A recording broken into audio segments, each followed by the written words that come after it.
Now, welcome everyone to another PG live stream with me. I'm Mobius. So, quick introduction for those who are not familiar with me. I'm one of the student mentor in OffSec, where mostly I supported Pen 200, Pen 210, which is Waifu, and also Sub 200 channel.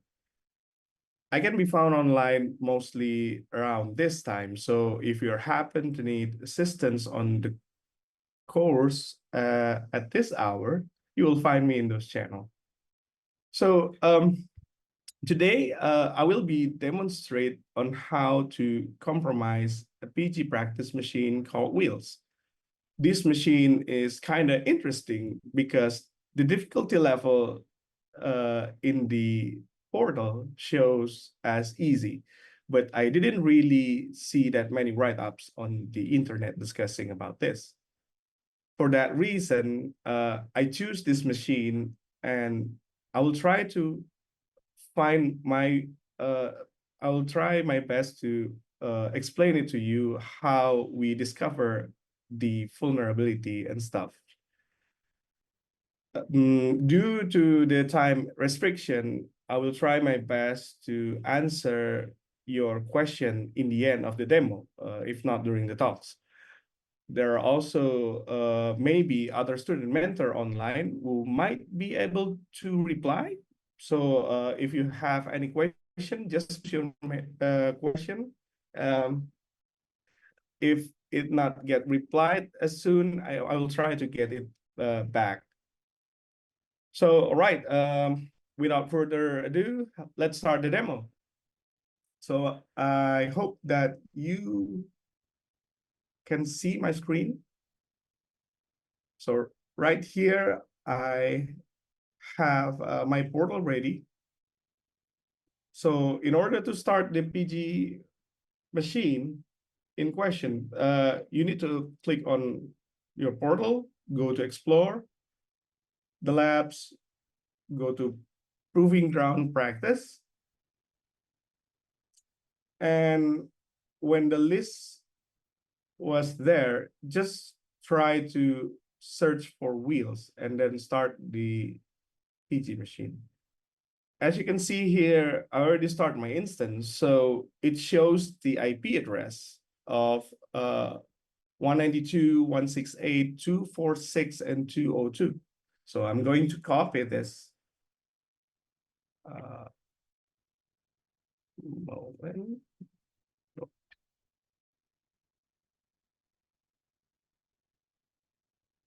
And the first thing that we want is typically to scan it with T4.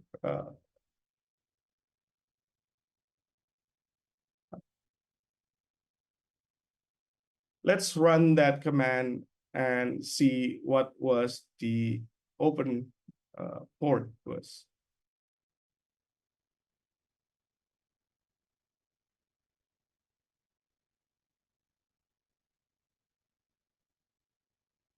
Maybe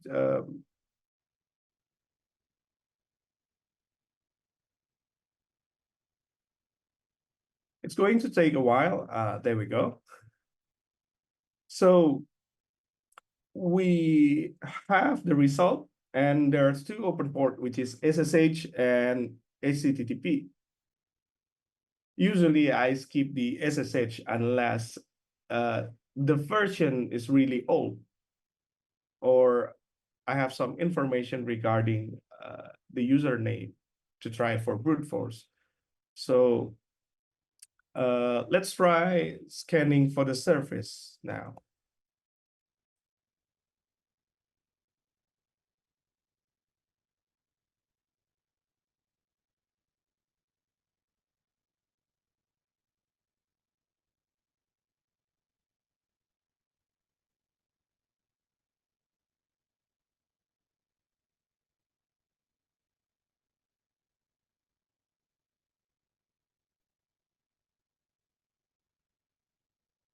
Okay, we can see that The OpenSSH version is 8.2, which is pretty new. So we can move our focus to port 80 since it was an HTTP server, probably a web application that is custom made is there. So we have a bigger chance to work with that. So I'm going to open, all right, 192.168, the IP address. I was forgetting the IP address. Let's have a peek again. 246.202.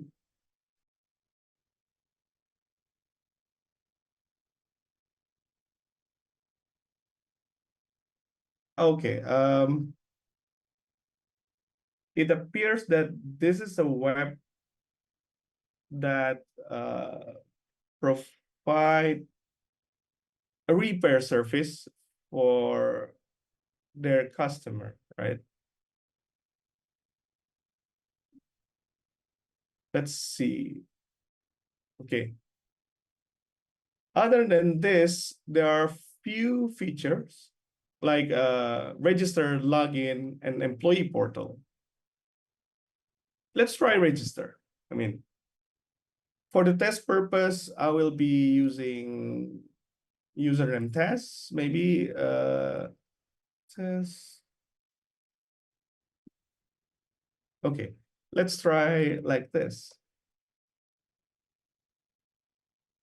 The email will be test@test.com. The password will be test. Let's try to register.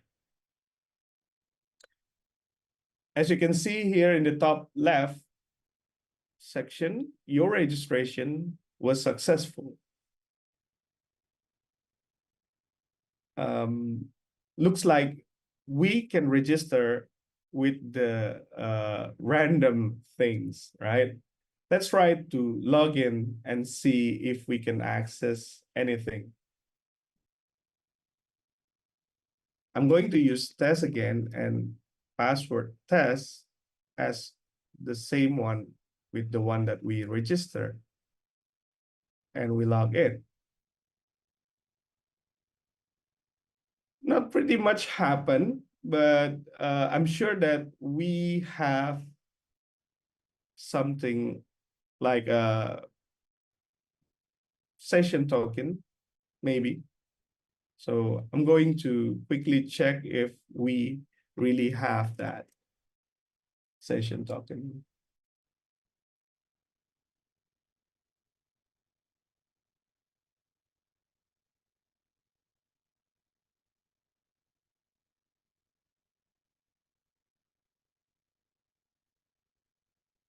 Okay, so let's try just access the employee portal. I believe that we already logged in. Okay, so it shows to us that access denied.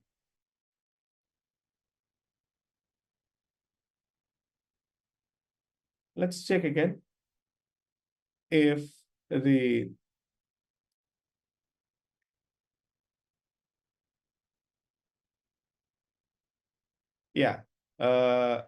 probably pretty small, but we had that PHP session ID, which was the session token in here, but still we got access denied. So probably the user that we created doesn't have the privilege to access the employee portal.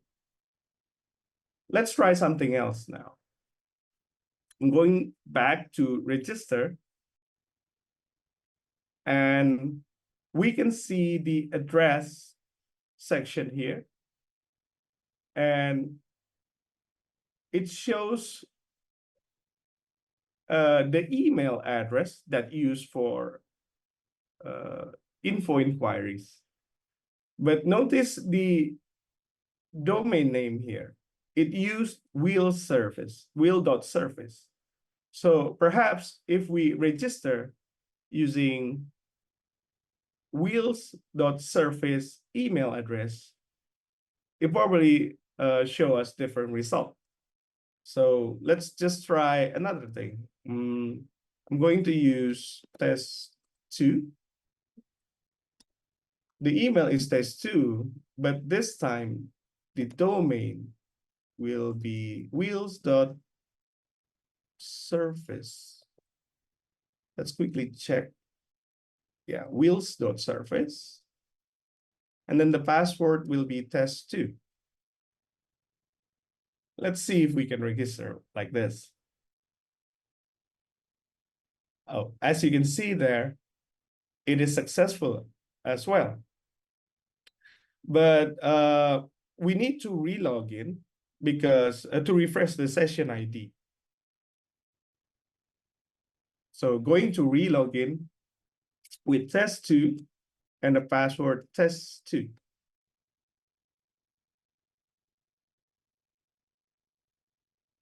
As previously, like it's the same with the previous one, right? There's really nothing else showing after login. But let's now check the employee port. There we go. So we managed to log into employee portal by using by registering with random user, as long as it use the domain of wheel surface, we can seems to have access to employee portal. But not really much here, except for this two drop-down value, which shows car and bike. So let's see what was this is about. I'm going to click search because this is the only button that we have.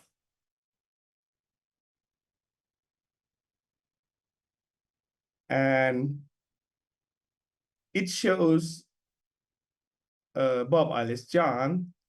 And if we choose bike, it shows a different data, which is Dan, Alex, and Celine. But notice that we cannot really choose anything outside of this two drop-down value. But you probably can, no,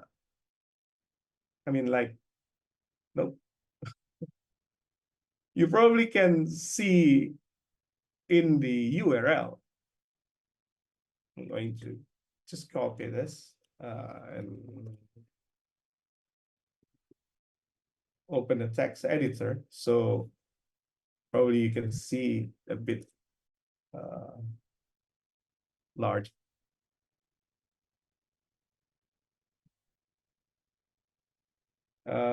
Maybe increase the font a bit.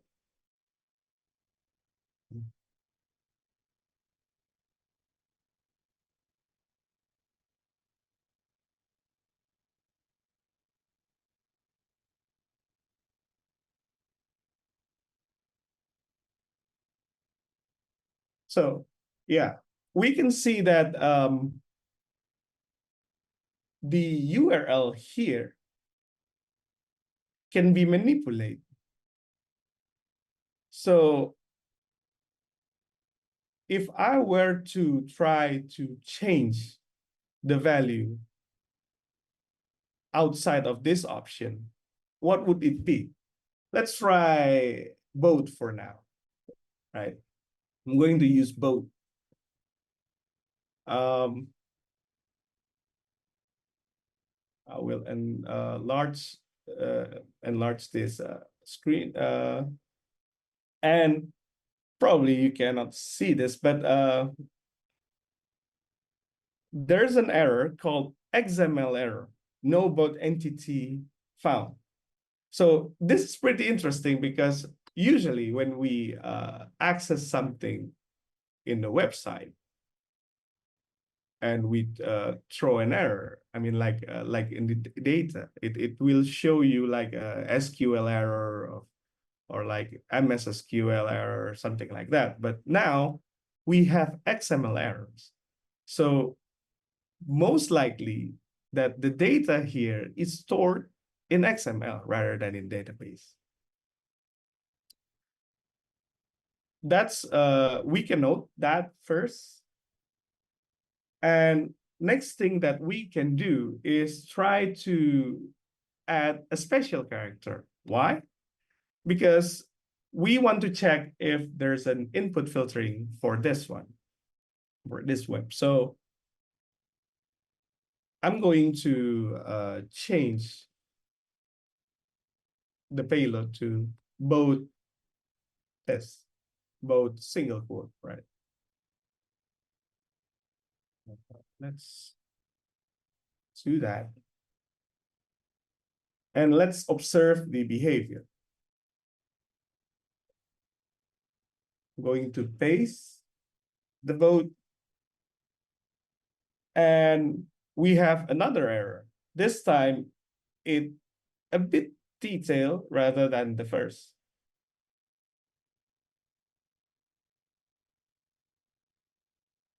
Let's inspect this together. So it shows warning, simple XML element, semicolon, semicolon, XPath, invalid expression. So usually, if I'm not familiar with the one of the error here, I usually just Google it. So let's just try that. I'm going to Google it, right? And see if we can get more information about this error message. So there's a first result. It comes from php.net. So yeah, I think this is pretty accurate. So simple XML element XPath is some kind of command to query on XML data, which was probably matched with what we found so far, right? Let's try to have a look at this page. In the example, the PHP have some kind of data. And probably the code for querying the XPath will be this. Let's just try to copy this and put this on our notes. But this time, we know that this query was the variable of what we put in work, right? So whatever that we put in the work will be executed. That's the assumption, right? So we put both like this. Surely it will throw an error, right? Do you have any idea why it was error?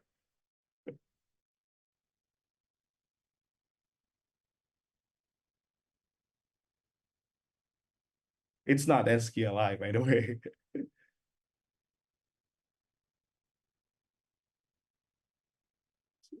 So the error here is most likely that if we put a single quote here, the expression, the syntax will be error because it detects, it actually close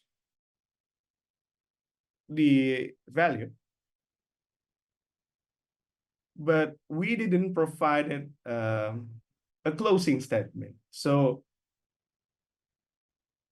we need to modify our payload from both single quote to both single quote with closing,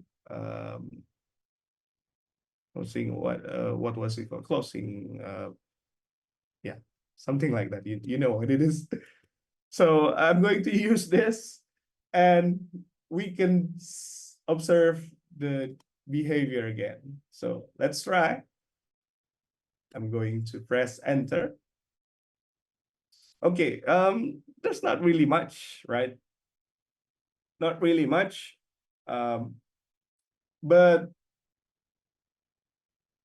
if we look closely,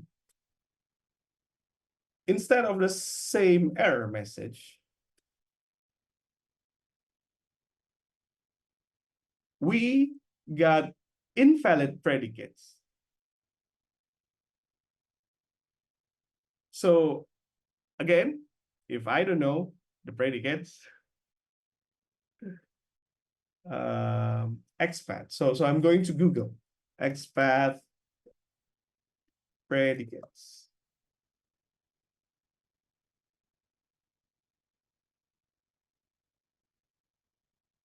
Okay, let's try this. Sorry, not that one.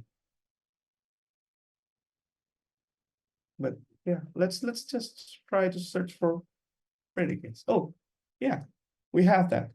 So in here, predicates are used to find specific nodes or a node that contains specific value. Predicates are always embedded in square brackets. So somehow the error message told us that we kind of need a predicates, right? So probably the code here, this is just the sample code that we get from PHP, but the underlying code in this website probably more complex than this. So I'm going to add the predicates, assuming that the query probably have something like this, but we don't know for sure, right? Just let's try to do this and see what was the result. I'm going to enter once again. And we get to back to the invalid expression. So at this point, I assume that we successfully close the statement because we didn't have the invalid predicates again, but we still have the invalid expression. This means that our syntax is still error, but I believe that we already closed the statement. Now, I'm just going to copy this for the easier, right? So right now, let's try to put a space here so we know, right? Okay.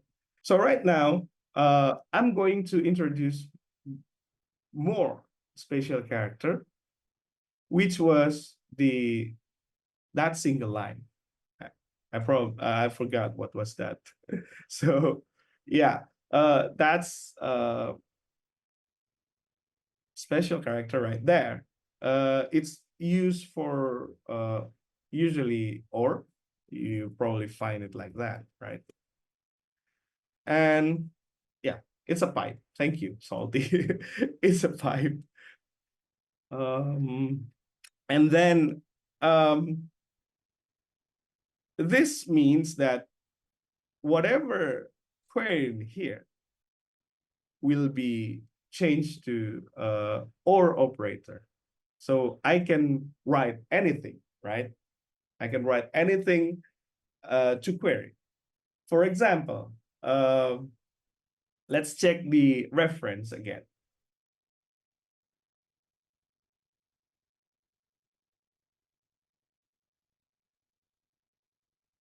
Maybe XPath syntax. So, okay. So the expression, we can access the node right here. If we check the XML example document, which was more describing rather than PHP. Let's say it has, this was the sample data that they store.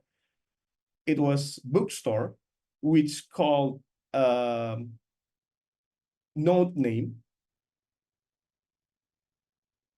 If we need to access the root, we need to use the slash. And if we need to access the nodes, we need to use double slash. So this means if we need to access bookstore, it means it should be like this. You can simply use bookstore or slash bookstore, right? It was an absolute path using slash bookstore. If I need to somehow access the price, I need to use the slash slash, right? Because this is the nodes. Assuming that this query already points to root, the root node. So for that, let's try to back into our payload. I'm going to access, let's try user. And then I will have the null bytes here to stop everything or to ignore everything up until this point. Up until this point. I intentionally use space so we can easily view what was in the code, right? So I'm going to use this and see if we can get output. Go back to work variable and paste it. Okay, so interestingly, we don't have any data to show. But notice that we don't have the invalid expression or invalid predicates showing. So this means our syntax was good now. We properly closed the statement with the square bracket, with the single quote, and then the brackets and the pipe things. And but the slash user entity is not found. This is the same like we put both. Both is not there. So if the user entity is not there, we know that this is an employee portal, right? Instead of the user. Let's try now to use employee, for example, and see if this is the payload that going to give us something.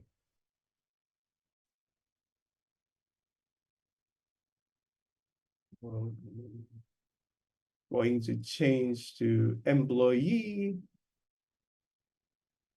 and pressing enter. Now we have result. So as you can see, we have the data that we can access it normally, right? But this time, this is all data, not just the first one that we search for car, we search for bike, and this is all data, right? So we got this employee name. Let's copy this. I was forgetting that we need to copy this. This is quite an information. So I'm going to use Nano because I'm a Nano guy, not a VI guy.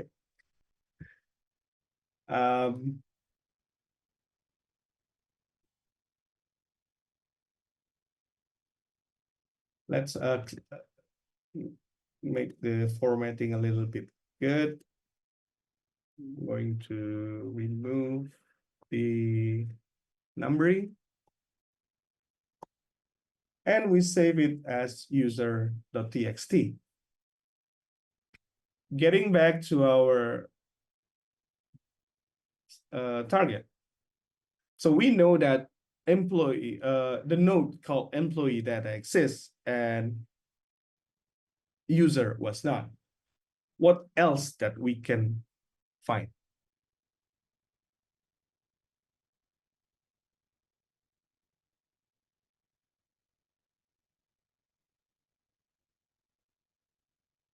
We know that yeah, admin probably, but we know that this is employee portal, right? There's an employee and there will be. I mean, like most likely it will be password in there. Why not we try it? So the next payload I'm going to use password. Let's see if we can get this.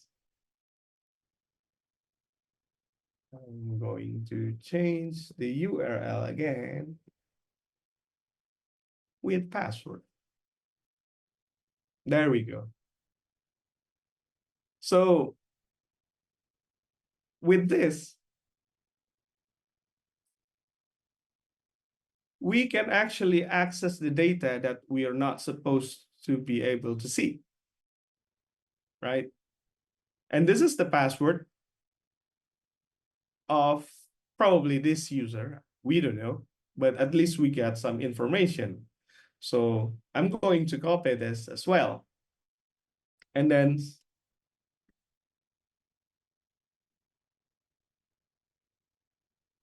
put it in password txt. So again, clearing the formatting. For all I know, this is probably the password for the employee portal, right? But I don't know. This is our biggest chance to have an initial foothold. So probably I'm going to clear my screen, and then the next part, we know that SSH is open in this target. So I'm going to use Hydra. I'm going to use a list of user and a list of password to attack SSH 192.168, and I forgot the IP address 246.202. And start the command.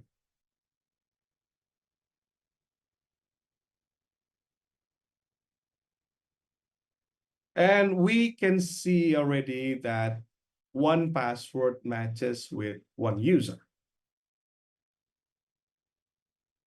So let's just SSH with Bob 162.124.6.202. The password will be this.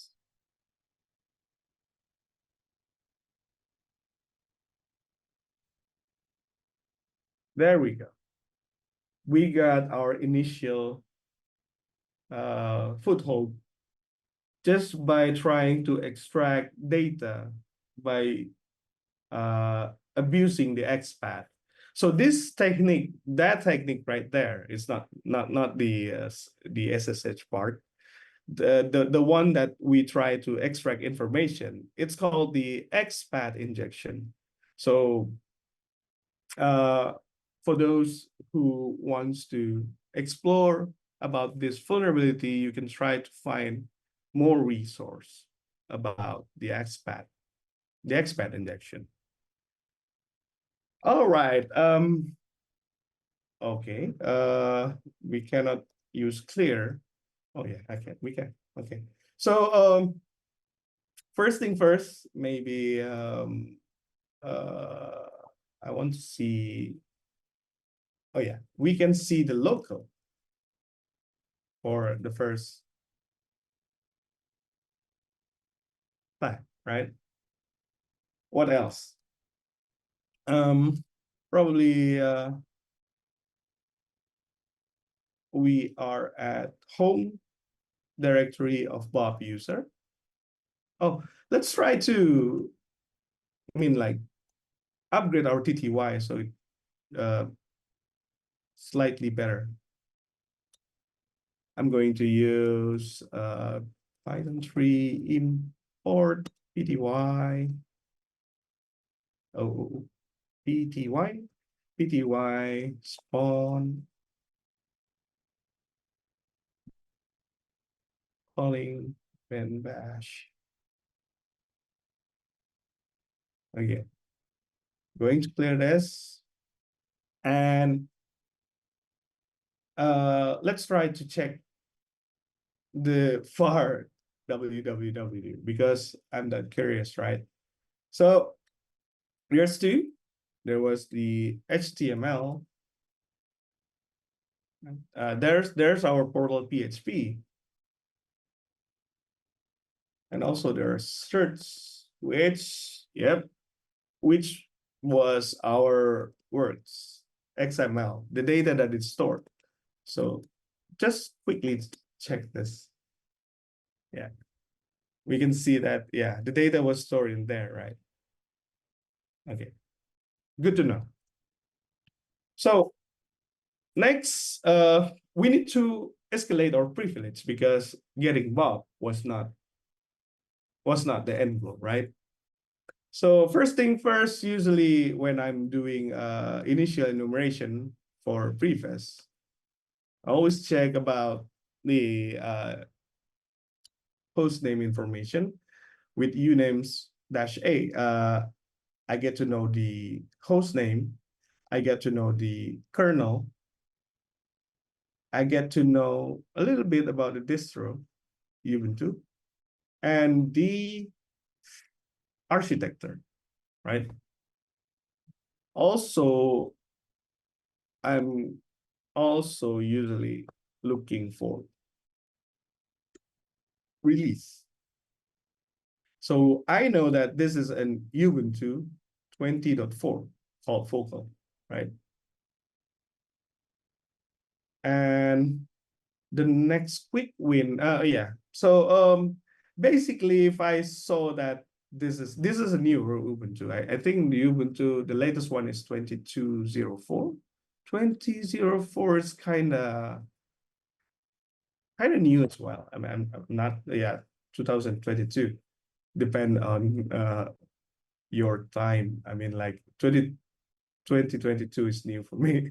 So kernel 5.4 is not, I don't see many kernel exploit for this. So we can try to search that, but I don't think we can find any. So if not the kernel exploit, the first option to test, I probably check for Bob, what Bob can do with sudo min -l. -l. The password was, what was it again? I was forgetting everything, man. Oh, this one.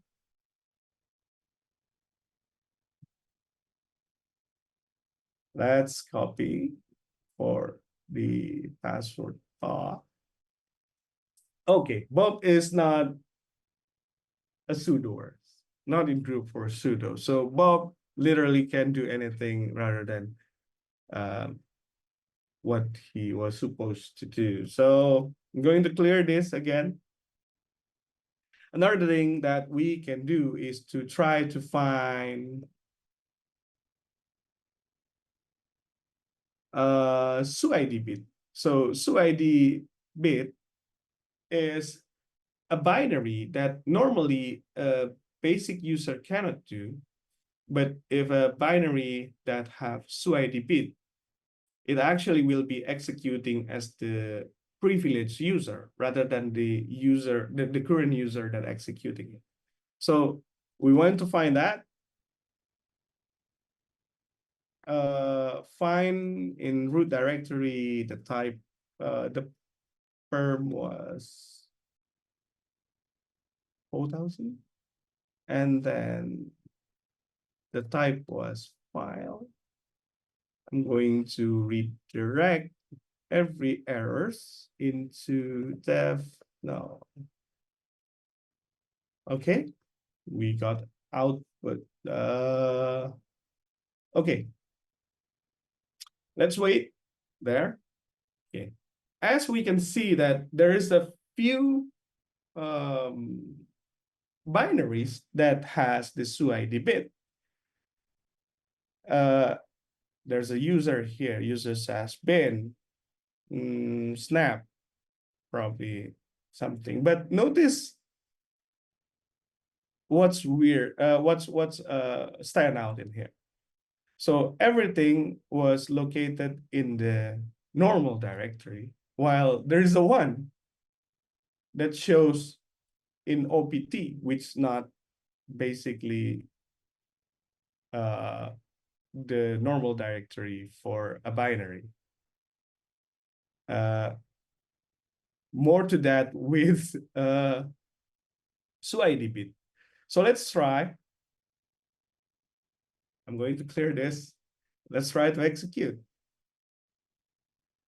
Oh, yeah. It was a custom application again that asking us which list that we want to open.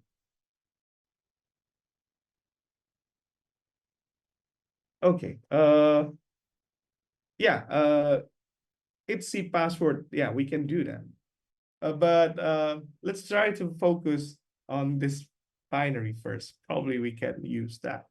So if okay, using backspace, getting, so yeah, there we go. It's okay. So using value that is not, this is just me trying to backspace, right?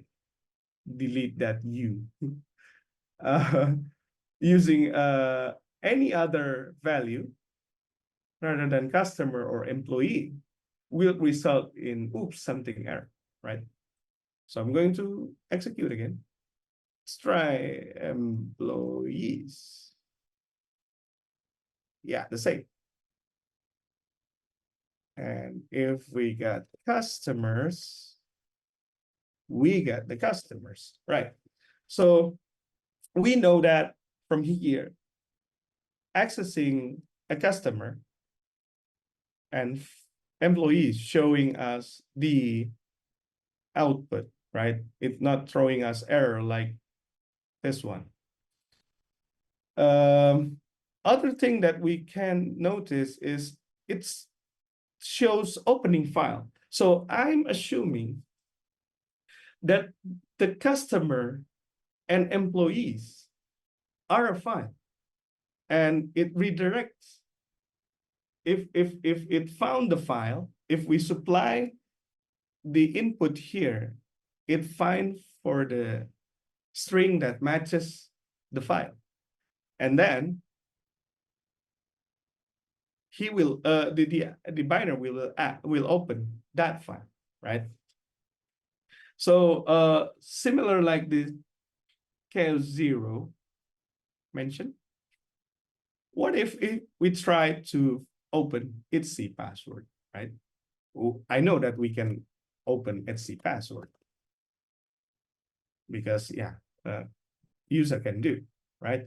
But how can we trick the binary to access our etc password? Let's try to like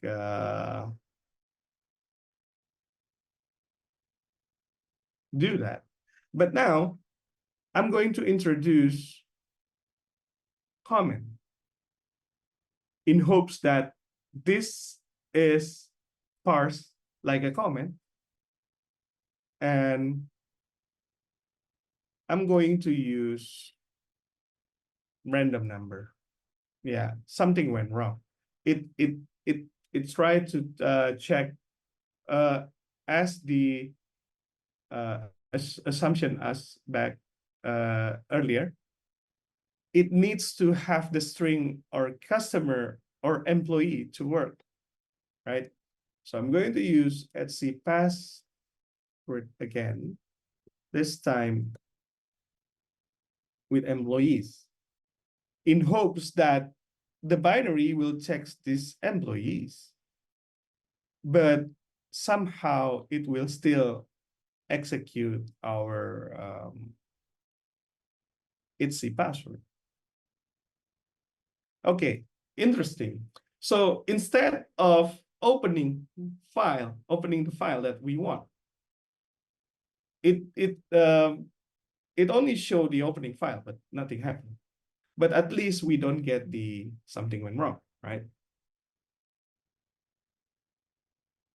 And maybe this is because application is set on certain path. So you need to access, we know that the absolute path doesn't work. So how about we use relative path? So I'm going to try again. This time, I'm going to add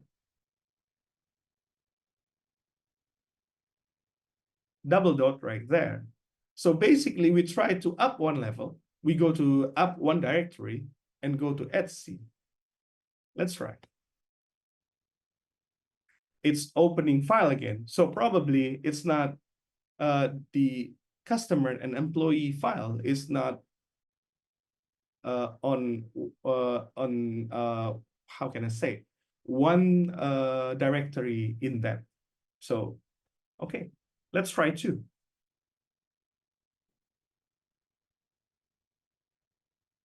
So getting off PT list, now I'm going to move to second directory and then go to etc password.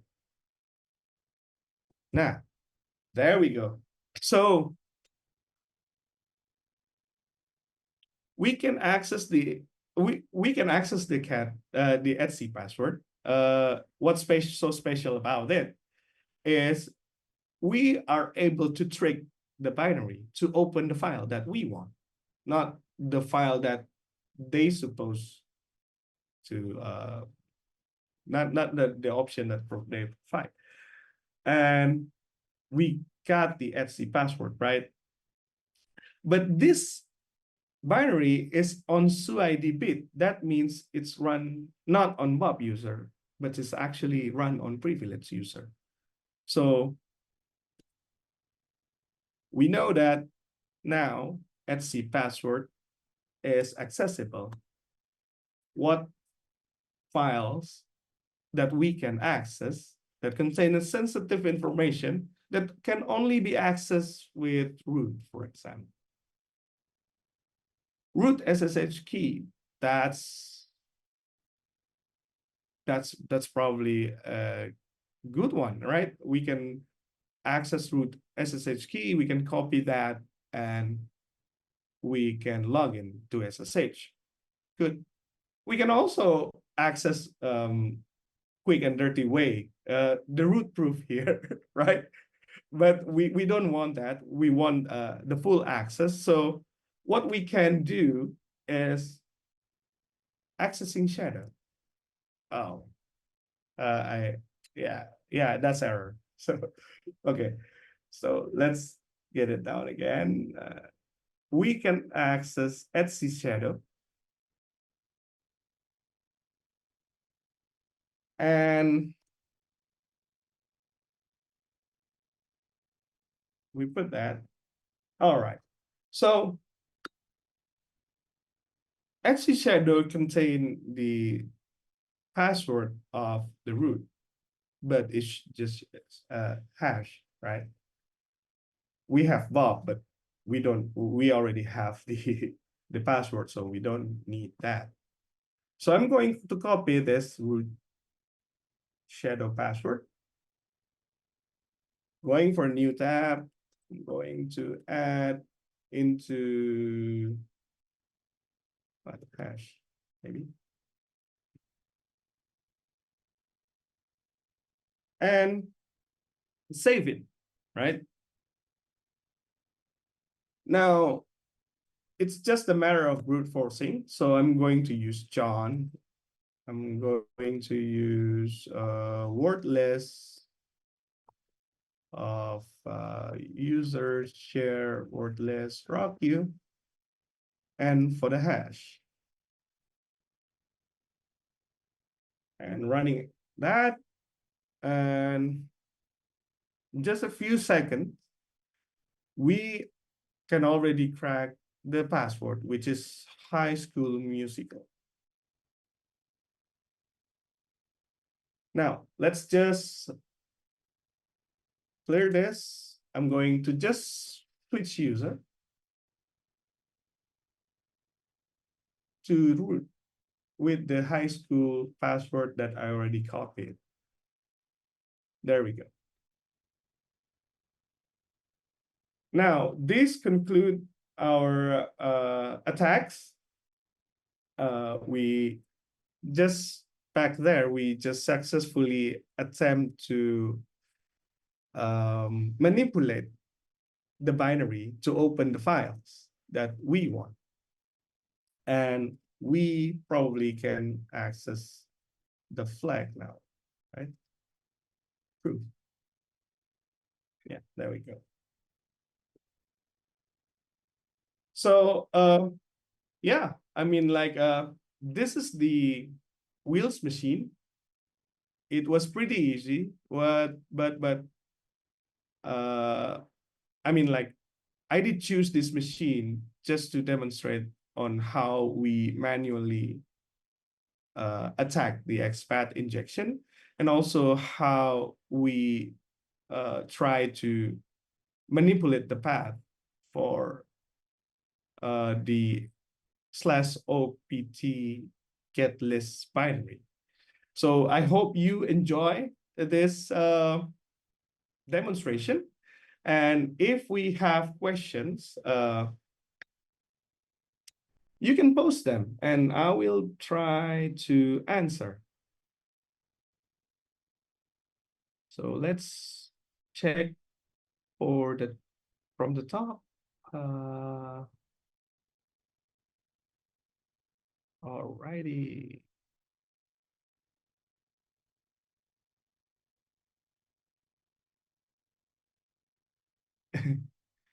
Okay.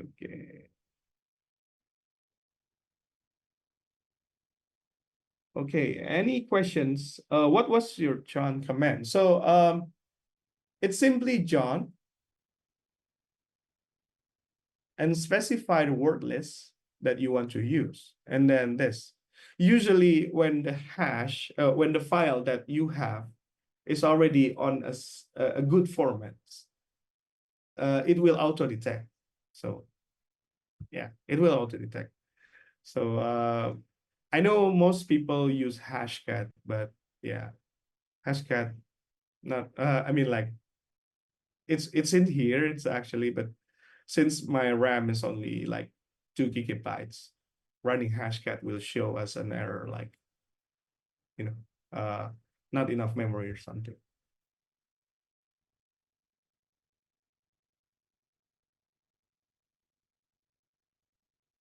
Yeah. The video will be available for review. Maybe I don't know, a few days or a week, but it will definitely on the YouTube.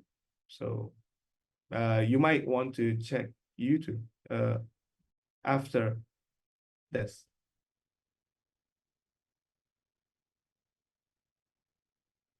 Yep. Hascat was good for I mean, like a complex one. Yeah, I agree with that. But since yeah, personal preference. Um, let me check with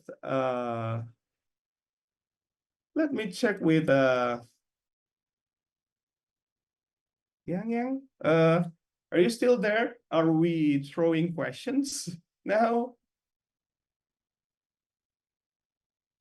I don't know if we are we still having another agenda? I mean,